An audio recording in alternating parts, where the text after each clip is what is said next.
Iran से खुला कयामत का नया दरवाजा।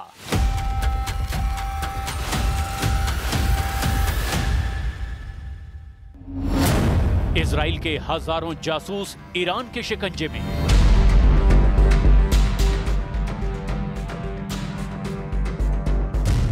अब यूरोप ऑन करेगा न्यूक्लियर बटन।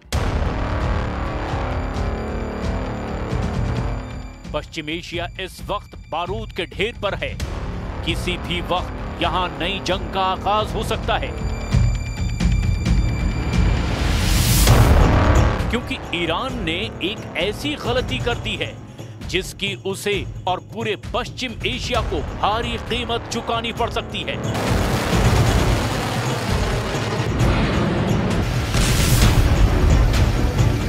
ये गलती है 21,000 इजरायली जासूसों की गिरफ्तारी की। ये गलती है इजराइल को सीधे चैलेंज करने की। ये गलती है यूरोप की 3 बड़ी ताकतों से टकराने की। और इसका अंजाम ईरान के लिए किसी बड़े खतरे के अलार्म से कम नहीं है। इसीलिए सबसे पहले समझते हैं कि जासूसों की गिरफ्तारी वाली कहानी आखिर क्या है और ईरान के इस एक्शन पर असर क्या हो सकता है। दरअसल खुफिया सूत्रों के मुताबिक 13 जून से 24 जून तक यानी 12 दिन तक चली उस जंग के दौरान ईरान की तरफ से संदिग्धों के खिलाफ बड़ी कार्रवाई की गई। ये एक ऐसी कार्रवाई थी जिसमें हजारों लोगों को सलाखों के पीछे कैद कर दिया गया। ईरानी गृह मंत्रालय और खुफिया एजेंसियों की रिपोर्ट के मुताबिक ये ऑपरेशन देश भर में 31 प्रांतों में चला। सबसे ज्यादा गिरफ्तारियां राजधानी तेहरान, तबरीज और मशहद में हुई। 21,000 में से 261 पर सीधे सीधे जासूसी के आरोप हैं। ईरान का दावा है इनमें से ज्यादातर इजरायली खुफिया एजेंसी मोसाद से जुड़े थे।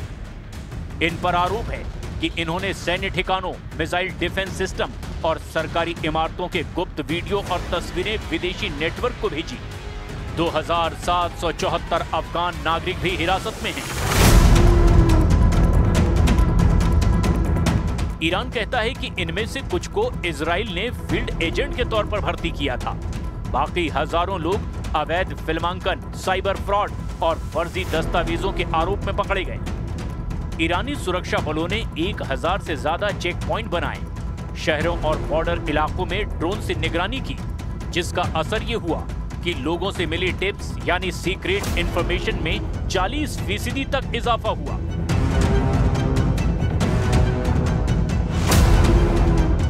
लेकिन इस ऑपरेशन की सबसे बड़ी गूंज 23 जून को सुनाई दी, जब तेहरान की कुख्यात ईविन जेल पर इजराइल के कथित हवाई हमले में 80 से ज्यादा कैदियों की मौत हो गई।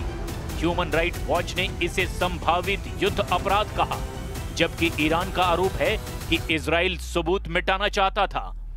इजराइल ने इस पर चुप्पी साध ली, लेकिन अंतर्राष्ट्रीय मंच पर यह हमला एक नया विवाद बन गया है।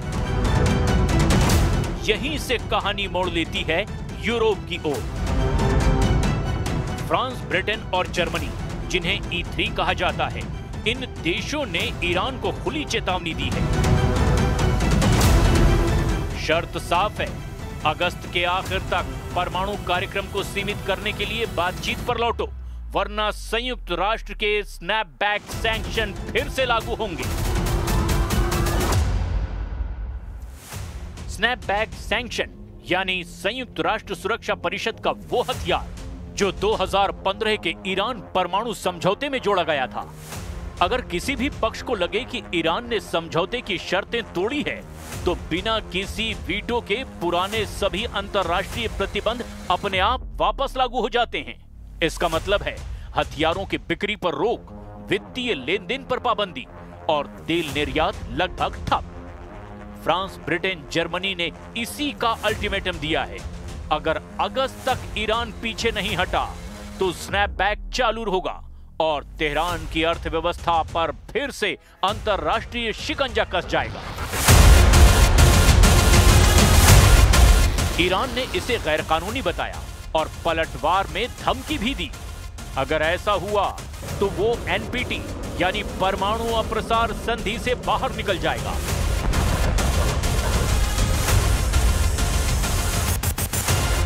इस धमकी का मतलब है ईरान के पास फिर कोई अंतर्राष्ट्रीय रोक नहीं रहेगी और वो हथियार स्तर पर यूरेनियम बनाने की ओर बढ़ सकता है।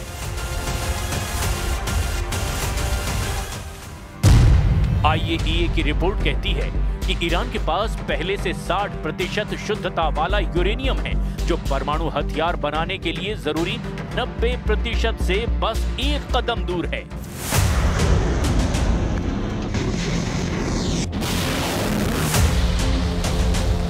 यूरोप का डर यही है कि अगर ये सीमा पार हुई तो पश्चिम एशिया में एक नया परमाणु संकट फट पड़ेगा। हालात और चुनौती भरे इसीलिए हैं क्योंकि ईरान अकेला नहीं है, उसके साथ रूस और चीन की नजदीकी बढ़ रही है और दोनों ही देश पश्चिमी प्रतिबंधों को कमजोर करने में मदद कर सकते हैं। दूसरी तरफ नेटो के कुछ रणनीतिकार खुले तौर पर कह रहे हैं कि अगर ईरान ने अपनी परमाणु महत्वाकांक्षाओं पर ब्रेक नहीं लगाया तो सैन्य विकल्प पर मुहर लगाई जा सकती है। इसीलिए इस गिरफ्तारी ऑपरेशन ने सिर्फ जासूसों को सलाखों के पीछे नहीं डाला, इसने पूरे क्षेत्र को परमाणु टकराव के किनारे ला खड़ा किया है। तेहरान इन गिरफ्तारियों को भले ही बड़ी जीत मान रहा है, लेकिन उसका खतरा भी उतना ही बड़ा है। ईरान का ये दांव, जिसमें उसने 21,000 कथित इजरायली जासूसों को पकड़ने का दावा किया है, अब एक भू राजनीतिक जाल में फंसता दिख रहा है। एक तरफ तेहरान इसे राष्ट्रीय सुरक्षा की सबसे बड़ी जीत के रूप में पेश कर रहा है, तो वहीं दूसरी तरफ पश्चिमी देश इसे आक्रामक और अस्थिर करने वाला कदम मान रहे हैं, क्योंकि इस गिरफ्तारी अभियान ने सिर्फ इजराइल को नहीं बल्कि पूरे पश्चिमी ब्लॉक को चुनौती दी है।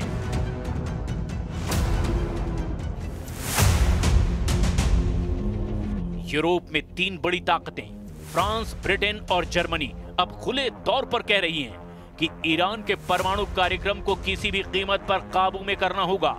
ये चेतावनी ऐसे वक्त में आई है जब युद्ध के बाद का माहौल पहले से ही तनावपूर्ण है और हर पक्ष अपने अपने गठबंधन मजबूत कर रहा है।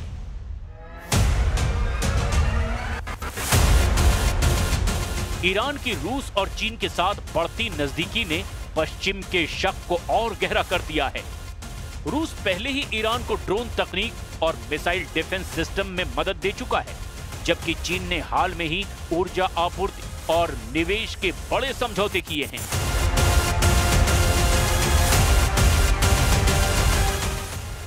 अगर स्नैपबैक सैंक्शन लागू होते हैं तो इसका सीधा असर ईरान की अर्थव्यवस्था पर पड़ेगा। तेल और गैस के निर्यात पर रोक से विदेशी मुद्रा भंडार तेजी से घटेगा, महंगाई और बेरोजगारी बढ़ेगी और घरेलू असंतोष भड़क सकता है। ऐसे में ईरान अपने परमाणु कार्यक्रम को और तेज कर सकता है ताकि वो पश्चिम के दबाव के सामने झुकने की बजाय सैन्य शक्ति के सहारे अपनी स्थिति मजबूत कर सके।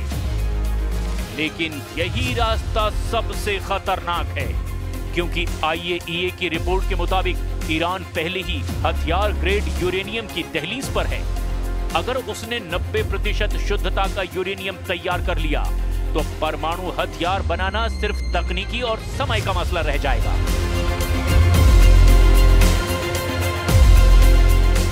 यूरोप और नेटो के रणनीतिकार इसे रेड लाइन मानते हैं और कई रक्षा विश्लेषक मानते हैं कि अगर ये रेखा पार हुई तो सैन्य हमला हो सकता है।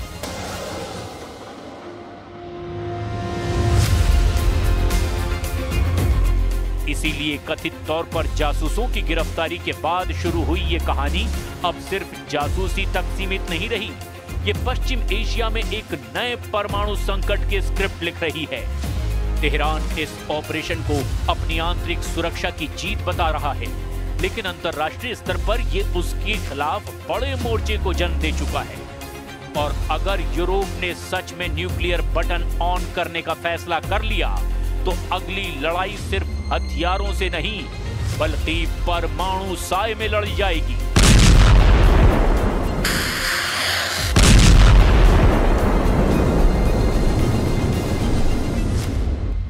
ईरान की उल्टी गिनती शुरू हो चुकी है। सिर्फ पश्चिम एशिया ही नहीं बल्कि पूरी दुनिया की नजर तेहरान पर टिक गई है, क्योंकि यह मसला सिर्फ 21,000 जासूसों की गिरफ्तारी या परमाणु महत्वाकांक्षा तक सीमित नहीं है। इसके पीछे एक और बड़ा खेल छुपा हुआ है जो आने वाले महीनों में जियोपॉलिटिक्स का नक्शा बदल सकता है। सबसे पहले एक चौंकाने वाला नया खुलासा। इजरायली मीडिया की रिपोर्ट के मुताबिक ईरान ने जिन 261 लोगों पर सीधे जासूसी के आरोप लगाए हैं, उनमें से कई ने इजराइल के अंदर भी ऑपरेशन चलाए थे। इनमें वो नेटवर्क भी शामिल हैं जिसने तेहरान की परमाणु साइट्स पर 2020 और 2021 में हुए रहस्यमयी विस्फोटों में मदद की थी। अगर ये आरोप सच हैं, तो इसका मतलब है कि ईरान ने सिर्फ अपने भीतर ही नहीं बल्कि इजराइल के अंदर भी मोसाद की पूरी ऑपरेशनल चेन को हिट किया है।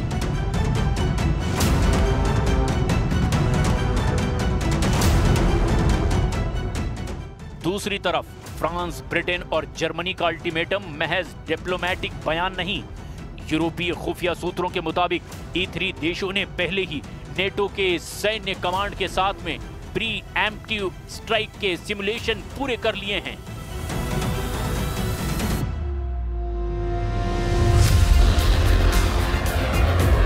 इसमें ईरान ने नतांज, फोर्डो और अराक जैसी न्यूक्लियर साइट्स को टारगेट किया है। इसका मतलब है कि अगर डिप्लोमेसी फेल हुई तो कार्रवाई अचानक और बेहद तेज हो सकती है।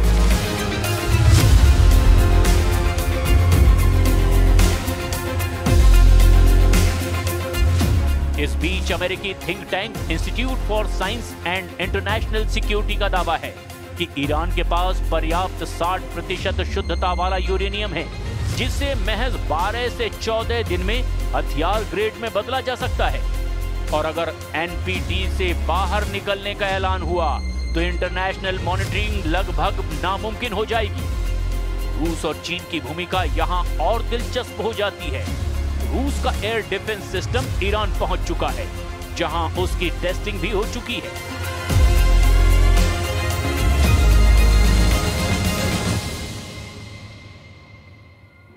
जबकि बीजिंग ने संकेत दिया है कि वो ईरान से तेल खरीदना किसी भी पश्चिमी प्रतिबंध के बावजूद जारी रखेगा।